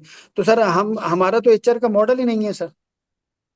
हम इम्तिहान कौन सा लेते हैं, लेते कहाँ पे हैं, फिर परमानेंट कहाँ पे होते हैं। सर आप एक थोड़ी सी ना आपने सर इस पे स्टडी कीजिएगा, मेरे पास मैंने इसके ऊपर किया सर। इस्टेब्लिशमेंट डिवीजन जो है सर, वो एक साल में कितने पीएस ऑफिसर्स को फायर करता है या उसके खिलाफ इंक्वायरी लगाता है?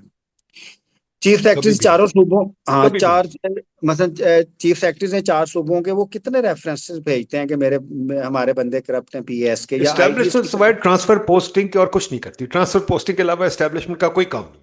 मैं कई दफा उनसे ये डेटा मांग चुका हूं, मुझे डेटा दो, मैं इसको एनालाइज करूं। सिविल सर्वेंट्स क्या करते हैं डेटा भी नहीं दे सकते, उनके पास है ही नहीं। ठीक है। पर एक और तरफ चले, मुझे बताएं कि हमारे सिस्टम में ये जो सिविल सर्वेंट्स है, मैं एक और चीज देखता हूँ बड़ी मजेदार, कि सिविल सर्वेंट की लॉयल्टी किस तरफ है। वो एक तो बहुत ज्यादा पॉलिटिकल हो गए। आपने देखा शहबाज शरीफ के साथ जो सिविल सर्वेंट्स हैं वो बड़े लॉयल है, उसके लॉयलिस्ट। इमरान खान का भी, वो अफजल खान साहब थे, बड़े लॉयलिस्ट थे उनके। ठीक है। और इसी तरह इमरान खान के भी लॉयल। अब सिविल सर्वेंट्स ने अपने अपने पॉलिटिशियन और एक किस्म के पार्टी मेंबर्स बन चुके हैं। वो अपना एक तो क्रॉस ही कर गया, मिनिस्टर भी बन गया है। ठीक है ना। दूसरी तरफ ये भी है कि सिविल सर्विस की जो लॉयल्टी है, कि आते साथ पहले तो एक स्कॉलरशिप ढूंढते हैं बाहर जाने का, उसके बाद ये डोनर ढूंढते हैं, डोनर के साथ काम करते हैं, उसके बाद फिर ये एक वापस आ जाते हैं गवर्नमेंट में, फिर डोनर के साथ काम करते हैं, फिर वापस आ जाते हैं, फिर रिटायर होते हैं, फिर डोनर के साथ काम करते हैं। मोस्ट सिविल सर्वेंट्स आर एफसीडीओ या यूएसएड एम्प्लॉइज। ये क्या लॉ ऐसी होनी चाहिए कि इनको रोकना चाहिए इस काम से? जिस वक्त ये क्रॉस ओवर करते हैं, तो क्या इनकी किस तरफ, इनका कोई कॉन्फ्लिक्ट ऑफ इंटरेस्ट नहीं है? सर बहुत ज्यादा है। मैंने मैंने इसके ऊपर भी अपनी बुक में बहुत लिखा है कि हमारे सिविल सर्वेंट का करियर कैसे होता है, कैसे आता है, फिर वो कैसे उसने 2 डिग्रीज बाहर से लेनी होती है, कैसे करता है। इसके ऊपर मेरे एक सीनियर हैं, लॉयर है बड़े अच्छे।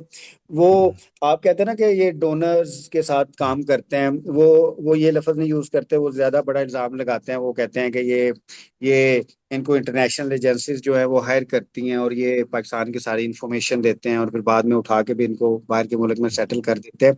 इसमें सिक्योरिटी भी एक बहुत बड़ा एस्पेक्ट है, फाइनेंशियल तो होता है। सर इसमें ना दो तीन चीजें बड़ी इंपॉर्टेंट हैं कि जो सिविल सर्वेंट आया है ना सर, ट्रेनिंग करके, चाहे वो प्रोविंशियल सिविल सर्वेंट है, चाहे वो फेडरल सिविल सर्वेंट है, चाहे ऑक्युपेशनल ग्रुप का ही क्यों ना हो, वो सर एक पर्सनल एजेंडे पे आया है। उसने अपनी पर्सनैलिटी ग्रूम करनी है, उसने अपनी तालीम हासिल करनी है, उसने अच्छी शादी करनी है, फिर उसने बाहर सेटल होना है। मैं सर आपको एक छोटी सी एग्जांपल देता हूँ। मैंने जब सिविल सर्विस में आया तो मैं लिटरेसी डिपार्टमेंट में था। तो एक सर जापान की है का इदारा है, पाकिस्तान में काम करता है, जायका, आपने सुना होगा सर, एजुकेशन में भी बहुत काम करता है। तो वो उधर आए तो सेक्रेटरी उनको मिले ना। ज़ाहिर है, हम डिस्कस कर चुके हैं कि सारा इख्तियारात का मरकज तो सेक्रेटरी है और सेक्रेटरी के पास पावर्स हैं और सेक्रेटरी मिलता ही नहीं है। अब वो बैठे रहे 10 मिनट 15 मिनट बैठे रहे। बाद में वो जो उनमें से एक लड़का था वो जरा एंथुजियास्टिक था, तो वो मुझे कहता है कि यार ये सेक्रेटरी को पैसे मैंने देने हैं कि सेक्रेटरी से हमने पैसे लेने हैं। मतलब ये अजीब सा बैगर है कि मैं इतना मुश्किल मैनेज करके लेके आऊं कि मेरा मुल्क है तो हम लिटरेसी में काम करते हैं, बंदा लिफ्ट नहीं करा रहा। मैंने सेक्रेटरी को जाके कहा कि सर मीटिंग कर लें। तो मीटिंग हो गई। तो मीटिंग में सेक्रेटरी ने डांट दिया जायका को सर। तो अब मसलन डोनर को डांट दिया। तो अब सेक्रेटरी साहब के अपने ब्लड प्रेशर के इश्यूज थे, या वो आप समझते हैं कि सारे ही ऐसे हैं। वो लड़का बड़ा एंथुजियास्टिक था, वो पड़ गया सेक्रेटरी को, ऐसे ही कहने लग गया तुम पैसे मांगने हो, हमने तुम्हारे साथ काम नहीं करना, मैं ये करता हूँ, मैं चीफ मिनिस्टर के पास जाऊंगा, सारा कुछ जाऊंगा। उसने शोर डालना शुरू कर दिया और सेक्रेटरी साहब एक सेकंड के अंदर अंदर नीचे आ गए। तो सर इस मेंटेलिटी के साथ हम रहते हैं। उसके बाद सर दूसरा ये होता है कि ये जो डोनर्स की ब्यूरोक्रेसी है ना सर, वो भी कोई इतनी अच्छी नहीं है और उसको भी हम पूरा करप्ट करते हैं जब पाकिस्तान में आते हैं ना। अ, अब अगर आप स्कूल एजुकेशन के साथ डोनर्स को देखें, इनकी यारी दोस्तियां होती हैं और वो भी बड़े तेज हो गए हैं कि इनको एक आधा पीसी भूरबन का इनका प्रोजेक्ट कराएं, इनको 5-7 दिन बिल्कुल। उधर लेके आए या किसी दूसरे मुल्क में लेके जाएं, तो जो मर्जी है करवाना है। ये फिर आपस में मिलते हैं sir. Our brokerage is corrupt, donor brokerage is corrupt, क्योंकि वो हमारे सिस्टम में दोनों मिलते हैं। फिर वो फाइल भी पूरी होती है, सारा भी होते हैं, वो सारा कुछ होता है। और सर आपके लिए, आपको तो पता होगा सर, मैंने ऑब्जर्व किया सिस्टम के अंदर कि पाकिस्तान में जितने भी डोनर्स के प्रोजेक्ट हैं, एक नहीं कामयाब हुआ। बिल्कुल नहीं होता। सही कह रहे हैं, 100% सही कह रहे हैं। अच्छा, एक तरफ और चलें जरा, टाइम हो रहा है पर एक तरफ और चलें। ट्रेनिंग। मुझे समझ नहीं आती कि इतनी ट्रेनिंग एकेडमीज हैं इस्लामाबाद में, हमने गिना 122 ट्रेनिंग एकेडमीज हैं। ट्रेनिंग एकेडमी, एक टेंडर मैनेजमेंट है, तो एक PC1 का बनाने की ट्रेनिंग एकेडमी है, एक सेक्रेटेरिएट ग्रुप है, एक फलाना। ट्रेनिंग एकेडमीज इतनी बहुत है, और फिर डोनर कहता है हमारी कैपेसिटी नहीं बनती। फिर कैपेसिटी नहीं बनती, फिर डोनर कंसल्टेंट भेजता है, वो टेक्निकल असिस्टेंस भेजता है। तो ये क्या, ये ट्रेनिंग एकेडमीज काम कर रही हैं? ट्रेनिंग एकेडमी में देखता हूँ ये अक्सर रिटायर्ड ऑफिसर जाके वहाँ बैठ जाते हैं, चुदराहट करते हैं। ट्रेनिंग क्या होती है? ट्रेनिंग जिसको मैं कहता हूँ टॉक शो ट्रेनिंग। वो आपके मेरे जैसे लोगों को बुलाते हैं, कहते हैं तुम आ जाओ बहस करो, टीवी शो की तरह, हामिद मीर की शो की तरह, और वो ट्रेनिंग हो गई। यार, मुझे तो समझ नहीं आती ट्रेनिंग क्या करते हैं ये लोग। क्या सर मैं ट्रेनिंग आपसे एकेडमीज होनी मैं चाहिए इससे? बताइए, बताइए। मैं सर आपसे एक इंटरेस्टिंग क्वेश्चन पूछता हूँ। मैं अक्सर कहता हूँ कि सर जितनी भी डोनर्स ट्रेनिंग होती हैं और जो ट्रेनिंग्स होती हैं, उनको ये कह दिया जाए कि आपने तस्वीर नहीं खींचनी हम्म, या आपने ट्रेनिंग की वीडियो नहीं बनाने, तो फिर सर हमारी कितनी ट्रेनिंग्स रहेंगी? हम्म। नहीं, बिल्कुल सही है। और या ये आप कर दें तो कि ट्रेनिंग बाहर नहीं जाना। अब हम वॉशिंगटन में सर, जब आए, मैंने मैं मैंने था। ऐसे भी देखा है कि ट्रेनिंग से मुराद ये है कि हमें 4-5 पिक्चर्स बना दें। हम्म, हम्म, हम्म। बिल्कुल ठीक कह रहे हैं। मैं देखता हूँ कि हम लोग वॉशिंगटन ले जाते थे बंदों को 3-3 महीने के लिए। वो सैरें करते थे, यशी करते थे, क्लास में भी नहीं आते थे, पर चलो ठीक है, ट्रेनिंग हो गई। उसके बाद आप जनीवा ले जाते हैं, फिर आप वियना ले जाते हैं, फिर आप यहाँ ले जाते हैं, फिर आप वहाँ ले जाते हैं। वो यार, ये लोग तो जाते हैं बीवियों को साथ लेके जाके शॉपिंग करने के लिए। मेरा ये ख्याल है, मैंने इशरत को कहा था, नहीं माना वो बात, कि भाई भाईजान, ट्रेनिंग ये करे। हमारी यूनिवर्सिटीज़ को कहें कि वो ट्रेनिंग मॉड्यूल तैयार करें, अपने एग्जेक्टिव एजुकेशन के तरीक़ेकार तैयार करें, और हम ट्रेनिंग करें। तीसरी चीज़, एक और भी चीज़ मैं पेश करने देता हूँ, क्या रिटायरमेंट एज 60 होनी चाहिए? मेरा तो ख्याल रिटायरमेंट एज होनी नहीं चाहिए। और आपको इनको फ़र्क करना चाहिए जैसे कॉम्पिटेंट ना हो। और दूसरी चीज़ ये है कि आप बेशक चलने दें लोगों को, या नहीं भी, अगर वो सारी जैसे अमेरिका में होता है, जब फारिग हो जाते हैं तो जाके किसी ट्रेनिंग एकेडमी में बैठे, किसी वो यूनिवर्सिटी में बैठे, किसी थिंक टैंक में बैठे। क्या ये नहीं पॉसिबल? सर ये पॉसिबल है और ये होना भी चाहिए सर। सर ये चीजें ना बड़ी डिफरेंट है। मैं सर आपको एग्जांपल देता हूँ। पता नहीं ट्रेनिंग मॉडल्स हमारी रियलिटी के कैसे हैं। हमने तो हमारी training must be directly proportionate to the working conditions and working objectives. Sir मैं डेरा गाजी खान में असिस्टेंट कमिश्नर था, तो उधर ना सर फ्लैश फ्लड्स आते हैं। वो जो मनो फोर्ट मनो वाली साइड है, उधर से यकदम पानी आता है, और वो फ्लैश फ्लड में तो रिस्पांस टाइम नहीं होता। तो सर मैं उधर गया, तो वो बलोच बलोच रहते हैं सर, सराइकी बलोच रहते हैं, वो तो बलोच बेल्ट्स हैं सारी। तो मैंने उनसे डिस्कशन की कि वी हैव ओनली 2 आवर्स, तो हमने यहाँ से जाना है। तो मैंने सर उनके साथ उर्दू में बात की, तो वो सर उर्दू उनको समझ ही ना आए मेरी। हम्म। अच्छा, ਮੈਨੂੰ ਮੈਨੂੰ ਉਸ ਟਾਈਮ ਪਤਾ ਲੱਗ ਗਿਆ ਕਿ ਮੈਂ ਇਹਦੇ ਨਾਲ ਪੰਜਾਬੀ ਵਿੱਚ ਗੱਲ ਕਰਾਂਗਾ। मैं फिर सर पंजाबी ਵਿੱਚ ਗੱਲ ਕੀਤੀ, पंजाबी भी उन्होंने सही समझ ना आए। क्योंकि अगर आप सर डेरा गाजी खान में जाएं, वो फोर्ट मनो गेट की साइड पे अभी भी थोड़ा बलोच और थोड़ा डीप सराइकी कल्चर है। सराइकी ਹੁਣ ਕਿਉਂਕਿ कल्चर। सर ਮੈਂ ਹੁਣ ਆਪ ਮੀਆਂ ਵਾਲੀ ਦਾ ਸੀ, ਮੈਨੂੰ ਸਰਾइकी ਵੀ ਆਂਦੀ ਸੀ। ਮੈਂ ਬਸ ਸਰ ਉਹਨਾਂ ਨਾਲ ਸਰਾइकी ਚ ਉਭਰਿਆ। ਬਾਤ ਉਹਨਾਂ ਨੂੰ ਸਮਝ ਆਈ, ਫਿਰ ਉਹ ਆਏ ਮੇਰੇ ਨਾਲ ਬਾਹਰ, ਔਰ ਮੈਂ ਉਹਨਾਂ ਦੀਆਂ ਮਿੰਨਤਾਂ ਕੀਤੀ, ਔਰ ਮੈਂ ਇੱਕ ਜਗ੍ਹਾ ਤੇ ਕਿਹਾ ਮੈਂ ਡੰਡਾ ਵੀ ਚਲਾਵਾਂਗਾ। तो मैं फिर वो उतो ही सोच रहा ਸੀ, जो सानू सर ट्रेनिंग ਦਿੱਤੀ ਜਾ ਰਹੀ ਹੈ, जो भी जॉब पोर्टफोलियोज ने, क्योंकि basically sir administration is all about communication ना। आपने ਤੁਸੀਂ ਕਮਿਊਨੀਕੇਸ਼ਨ ਕਰਨੀ ਹੈ ਐਟਲੀਸਟ ਡਿਸਟ੍ਰਿਕਟ ਲੈਵਲ ਤੇ। ਹੁਣ ਸਰ ਤੁਹਾਡੀ ਟ੍ਰੇਨਿੰਗ ਹੋਈ, ਤੁਸੀਂ ਖੁਸਦਾਰ ਜਾਣਾ ਹੈ, ਤੁਹਾਨੂੰ ਖੁਸਦਾਰ ਦੇ ਕਲਚਰ ਦਾ ਪਤਾ ਨਹੀਂ, ਤੁਸੀਂ ਉੱਥੋਂ ਦੀ ਐਂਥਰੋਪੋਲੋਜੀ ਪੜ੍ਹੀ ਨਹੀਂ, ਤੁਸੀਂ ਇੰਟੀਰੀਅਰ ਸਾਇੰਸ ਜਾਣਾ, ਫਲਾਂ ਜਾਣਾ ਹੈ, ਤੁਸੀਂ ਗਰੀਬ ਬੰਦਿਆਂ ਨਾਲ। ਹੁਣ ਸਰ ਸਾਡੀ ਗਵਰਨਮੈਂਟ ਤੇ ਕਹਿੰਦੀ ਹੈ ਨਾ ਕਿ ਅਸੀਂ ਗਰੀਬ ਬੰਦਿਆਂ ਨੂੰ ਫੈਸਿਲਿਟੇਟ ਕਰਨਾ, ਜਾਂ ਗਰੀਬ ਬੰਦਿਆਂ ਦੀ ਜ਼ਿੰਦਗੀ 'ਚ ਬਿਹਤਰੀ ਲੈ ਕੇ ਆਣੀ ਹੈ, ਜਾਂ ਉਹਨਾਂ ਨੂੰ ਅਸੀਂ ਸਾਰਾ ਕੁਝ ਕਰਨਾ ਹੈ। ਤੇ ਤੁਸੀਂ ਸਾਡਾ ਲਿਬਾਸ ਦੇਖੋ, ਮਤਲਬ ਕੈਨ ਯੂ ਬਿਲੀਵ ਕਿ ਸਰ ਇਹ ਸਾਡਾ ਲਿਬਾਸ ਹੋ ਸਕਦਾ ਸੀ? ਟਾਈ ਸ਼ਾਈ ਲਾਈ ਹੁੰਦੀ ਹੈ, ਕੋਟ ਸ਼ੋਟ ਪਾਇਆ ਹੁੰਦਾ ਹੈ, ਸਾਰਾ ਕੁਝ, ਤੇ ਅਸੀਂ ਜਾ ਰਹੇ ਹੁੰਦੇ ਹਾਂ। सर ट्रेनिंग मेरी सर 4 ट्रेनिंग्स हुई हैं, और मैंने जो फंडामेंटल प्रमोशन की ट्रेनिंग हुई है, मैंने किसी ट्रेनिंग में कोई नहीं सीखी चीज sir. My God, my God. अच्छा, आखिर में अब एक ही बात बताएं, हम इसको फ्लैटन कैसे कर सकते हैं? क्या हमें जरूरत है 5-6 लेयर्स की? क्या हम सिविल सर्विस, पूरी दुनिया में आजकल फ्लैट ऑर्गेनाइजेशन पे जा रहे हैं? Can we have flat organisation? क्या नहीं, एक तो ये। दूसरा ये बताइए, प्रिंसिपल अकाउंटिंग ऑफिसर क्या है? आप क्या क्या क्रिटिक है प्रिंसिपल अकाउंटिंग ऑफिसर पे?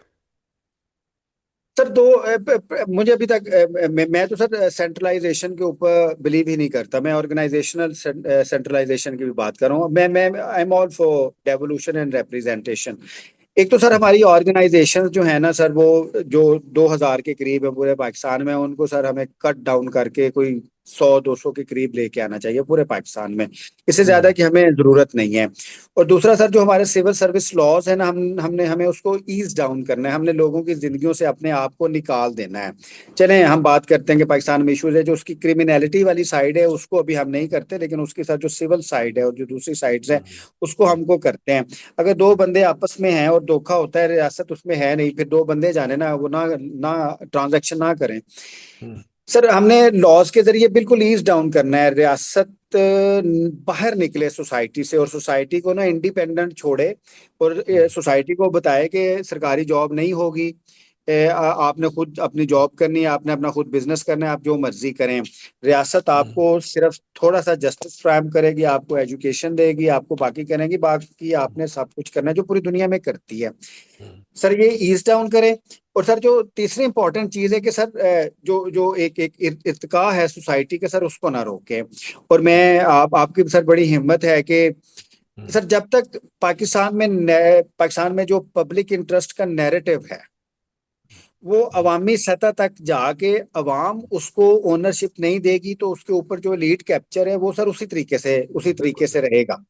बिल्कुल सही। इसके बगैर हो नहीं सकता। अब ये शॉर्ट टर्म चीज है नहीं, क्योंकि आपने ना सर ट्रांसफॉर्म करनी है सोसाइटी को ना, और सोसाइटी को बताना है कि ये असिस्टेंट कमिश्नर, बस सर मैं आपसे अर्ज करता हूँ कि सर कैसा कि मैं एक दफा असिस्टेंट कमिश्नर था, तो ये सर ये बारदाना बारदाना होता है।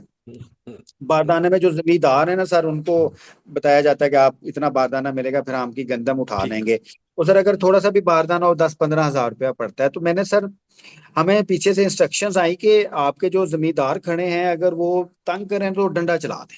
हम्म, हम्म, तो आई जस्ट थॉट कि हमारी सोसाइटी में वैसे सबसे ज्यादा मोअज़्ज़ज़ आदमी जमींदार है, तो वो हम्म, थोड़े पैसों के ऊपर मैं क्यों डंडा उसको ऊपर चलाऊं? मतलब जब रियासत एक दफा किसी बंदे के ऊपर डंडा चला लेगी, वो सारी जिंदगी रियासत को गालियां बिल्कुल निकालेगा, वो बिल्कुल। सारी जिंदगी पुलिस को गालियां निकालेगा, सारी जिंदगी एसी को गालियां निकालेगा। हम्म, तो मैंने हम्म, तो कोई नहीं चलाया, और मैंने प्यार से बात की, तो वो कोई इतना इशू ही नहीं था। हम्म, और बल्कि मैंने उनको कहा कि ਤੁਸੀਂ कैसे चौधरी हो कि ਤੁਸੀਂ 15 रुपए ਪਿੱਛੇ ਆਪਣੀ ਪੱਗ ਇੱਥੇ ਲਿਆ ਕੇ ਏਸੀ ਦੇ ਹੱਥ 'ਚ ਫੜਾਤੀ ਜਾਓ ਤੁਸੀਂ ਆਪਣੀ ਵੇਚੋ प्राइवेटली 15,000 घट बेच बिल्कुल। दोगे तो चले भी गए सर। हम्म, हमने अपने सोसाइटी को ये बताना है कि आप रियासत के बगैर भी मैनेज कर सकते हैं। अभी तो अभी अभी मैं जो देख रहा हूँ जो वर्किंग सेंटिमेंट सोसाइटी का कि वो स्केप के ऊपर खड़ी है। हर बच्चा कहता है मैंने इस मुल्क में रहना ही नहीं, मैंने इस मुल्क से बाहर जाना है। लेकिन सर सारा मुल्क तो बाहर नहीं जा सकता ना, 25 करोड़ सही लोग कहा। तो बाहर नहीं जा सकते, उन्होंने इधर रहना है। अब जो इधर जिन्होंने रहना है, और जाहिर है जो बाहर जाते हैं वो भी वापस आ जाते हैं, वो बाहर रहना कुछ इतना आसान तो नहीं है, उधर भी बहुत सारे कल्चरल इश्यूज आ जाते हैं सर। तो सर हमारी सोसाइटी के नैरेटिव्स जितने हैं, हमने पब्लिक इंटरेस्ट से कि जो ब्यूरोक्रेसी है वो हमारी हमारी सर्विस के लिए है, हमारी फैसिलिटेशन के लिए है। वो जब तक सर पब्लिक डिबेट्स में पब्लिक नैरेटिव्स नहीं लेगी, और जहां पे सर पब्लिक नैरेटिव आ जाता है या वो एक चीज को ले लेती है, तो फिर जितना मर्जी डंडा चलाएं, फिर वो पब्लिक काबू नहीं आती। और आपको हम्म, पता है कि पिछले 3-4 सालों से जो हमारी हम्म, यूथ एक खास एंगल पे गई है, वापस नहीं आ रही। हम्म।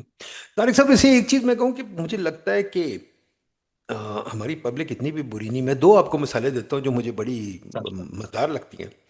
एक तो ये जो हुंडी मार्केट है, जो सर हुंडी सर मार्केट है, ये जो फॉरेन एक्सचेंज की माशाल्लाह ट्रांजैक्शन होते हैं वगैरह वगैरह, कितने सालों से चल रही है। मेरा ख्याल ये मार्केट को 50-60 साल से चल रही है। और इस मार्केट में मैंने आज तक कोई डिफॉल्ट नहीं देखा। और इस मार्केट में ये होता ही है कि सब कुछ फोन पे होता है। कि आप कहते हैं यार तुम्हें पैसे मेरे को लालत है अपने मेरे उथे जी जी।